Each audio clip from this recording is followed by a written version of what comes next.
अपने सब सुन रहल छी एपी प्रोडक्शन के प्रस्तुति।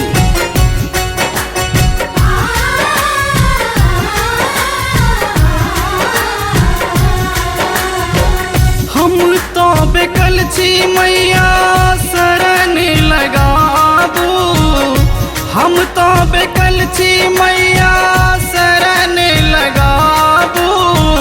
कमल के आसन पर विराजू हे दुर्गा मैया हमरो गाम चलियाबू।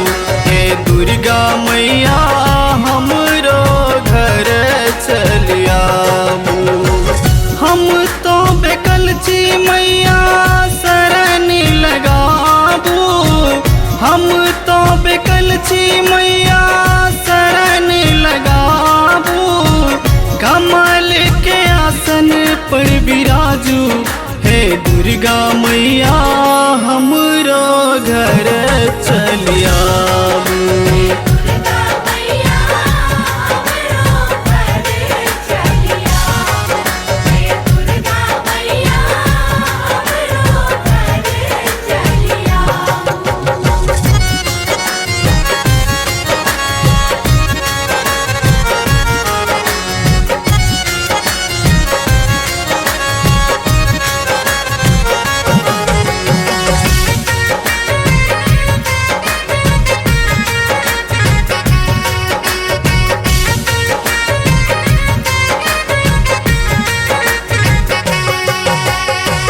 सिंह पर सवार मैया हमरो घर अबियौने।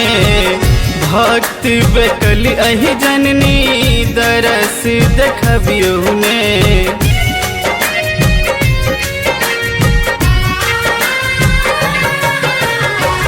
सिंह पर सवार मैया हमरो घर अबियौने। भक्त बेकल अछि जननी दरस देखबियौने। देखैला तारे सैछी आही के जननी, देखैला तारे सैछी आही के जननी। मोन के आस पुराबू हे दुर्गा मैया हमरो घर चलियाबू।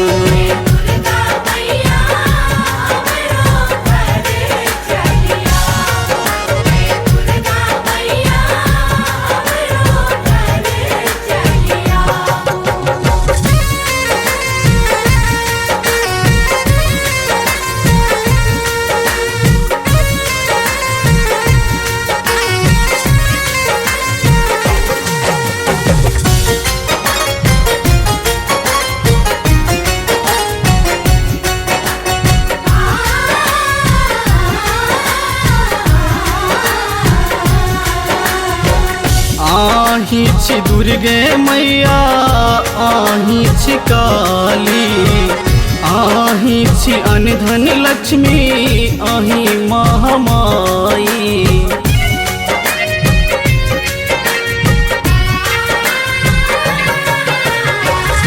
आही छी दुर्गे मैया आही छी काली, आही छी अनधन लक्ष्मी है ये खप्पर वाली।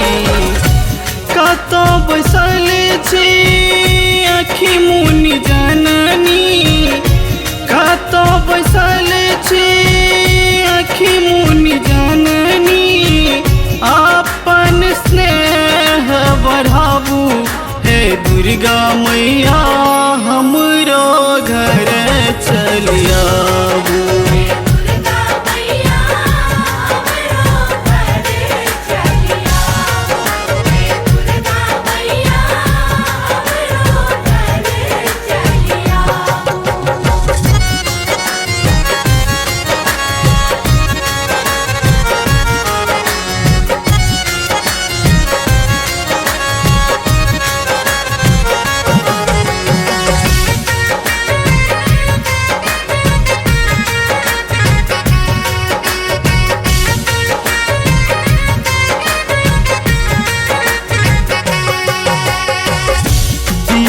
दीपक रची रची भजन लिखैया बेटा बेकली गावी कहैया